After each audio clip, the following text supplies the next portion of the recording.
In the Book of Mormon, Dans le livre de Mormon, nous lisons l'histoire de 2000 jeunes gens exemplaires qui étaient extrêmement vaillants, courageux et forts.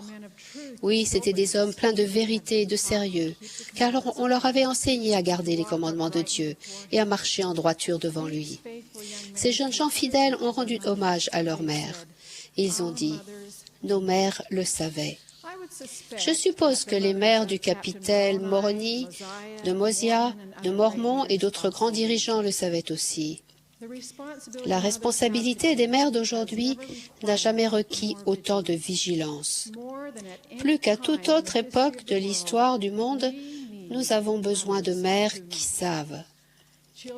Les enfants naissent dans un monde où ils n'ont pas à lutter contre la chair et le sang, mais contre les dominations, contre les autorités, contre les princes de ce monde des ténèbres, contre les esprits méchants dans les lieux célestes. Mais les mères n'ont pas à avoir peur. Quand elles savent qui elles sont, qui est Dieu, et quand elles ont fait des alliances avec lui, elles sont une grande puissance et une grande influence bénéfique sur leurs enfants. Les mères qui savent désirent avoir des enfants. Alors quand dans de nombreuses cultures du monde, on attache de moins en moins d'importance aux enfants, dans la culture de l'Évangile, nous croyons toujours qu'il faut avoir des enfants.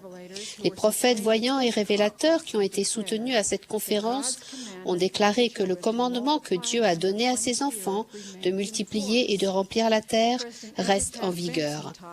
Ezra Taft Benson a enseigné que les jeunes couples ne doivent pas repousser la naissance d'enfants et que dans une perspective éternelle, les enfants, et non les biens matériels, ni les postes, ni le prestige, sont nos plus grands joyaux. Les filles de Dieu fidèles désirent avoir des enfants. Dans les Écritures, nous lisons que Ève, Sarah, Rebecca et Marie ont été préordonnées pour être mères avant d'avoir des enfants. À certaines femmes n'est pas donnée la responsabilité d'avoir des enfants dans la condition mortelle. Mais, tout comme Anne de l'Ancien Testament a prié avec ferveur pour avoir son enfant, la valeur que les femmes donnent à la maternité dans cette vie et les qualités de mère qu'elles acquièrent ici se lèveront avec elles dans la résurrection. Les femmes qui désirent cette bénédiction et qui y travaillent ont la promesse de la recevoir pour toute l'éternité. Et c'est beaucoup plus long que la condition mortelle. Les mères ont une influence et une puissance éternelle. Les mères qui savent respectent les ordonnances et les alliances sacrées. J'ai assisté à des réunions de Sainte Seine dans certaines des régions les plus pauvres de la terre, où des mères mettent avec grand soin leurs habits du dimanche, bien qu'elles aient à faire des kilomètres à pied dans des rues poussiéreuses et à utiliser des transports en commun vétustes. Elles amèrent leurs filles vêtues d'une robe propre et bien repassée, coiffées à la perfection. Leurs fils portent une chemise blanche et une cravate et ont une coupe de cheveux missionnaire. Ces mères savent qu'elles vont à la réunion de Sainte-Seine, où l'on renouvelle des alliances. Ces mères ont fait et respectent les alliances du temple. Elles savent que si elles ne guident pas leurs enfants vers le temple, elles ne les guident pas vers les objectifs éternels désirés. Ces mères ont de l'influence et du pouvoir. Les mères qui savent élèvent leurs enfants. C'est leur tâche particulière et leur rôle dans le plan du bonheur. Élever signifie prendre soin et faire grandir. Les mères qui savent créent donc un climat propice à la progression spirituelle et temporelle dans leur foyer. Élever, c'est aussi être maîtresse de maison.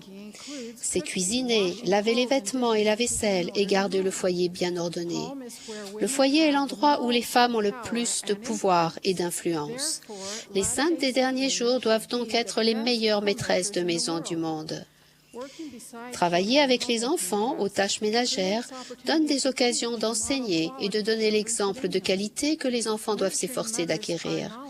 Les mères qui élèvent leurs enfants ont des connaissances, mais toutes les études ne serviront à rien si elles n'ont pas les compétences pour créer un foyer dont l'atmosphère favorisera la progression spirituelle. La progression se déroule au mieux dans une maison d'ordre, et les femmes doivent créer un foyer à l'exemple de la maison du Seigneur. Pour élever des enfants, il faut de l'organisation, de la patience, de l'amour et du travail. Favoriser la progression des enfants en les élevant est véritablement un rôle d'influence accordé aux femmes. Les mères qui savent sont des dirigeantes. En qualité de partenaire égal à leur mari, elles dirigent une organisation importante et éternelle. Ces mères planifient l'avenir de leur organisation. Elles planifient des missions, des mariages au temple et des études. Elles planifient la prière, l'étude des Écritures et la soirée familiale. Les mères qui savent font de leurs enfants de futurs dirigeants et sont le premier exemple de ce qu'est un dirigeant. Elles n'abandonnent pas leurs plans pour succomber à la pression sociale et au modèle du monde. Ces mères sages qui savent choisissent leurs activités de manière à conserver leurs forces limitées et à faire porter le plus leur influence là où c'est le plus important. Les mères qui savent sont toujours des enseignantes. Comme elles ne sont pas des gardiennes d'enfants, leur tâche n'est jamais terminée. Un ami très instruit m'a dit qu'il n'avait jamais appris à l'église quelque chose qu'il n'avait déjà appris chez lui. Ses parents avaient utilisé l'étude des Écritures, la prière, la soirée familiale, les repas et d'autres moments ensemble pour enseigner. Pensez à la puissance qu'aurait notre force missionnaire si les mères considéraient leur foyer comme un pré-centre de formation missionnaire. Alors, la doctrine de l'Évangile enseignée au centre de formation serait une révision et non une révélation.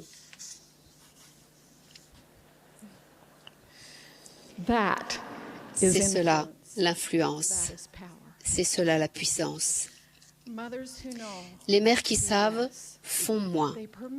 Elles permettent moins ce qui ne portera pas de bons fruits éternellement. Elles permettent moins de médias dans leur foyer, moins de distractions, moins d'activités qui éloignent leurs enfants de leur foyer. Les mères qui savent sont disposées à vivre avec moins et à consommer moins des biens du monde pour passer plus de temps avec leurs enfants, plus de temps à manger ensemble, à travailler ensemble, à lire ensemble, à parler, à rire, à chanter et à montrer l'exemple. Ces mères choisissent avec soin et n'essayent pas de tout choisir.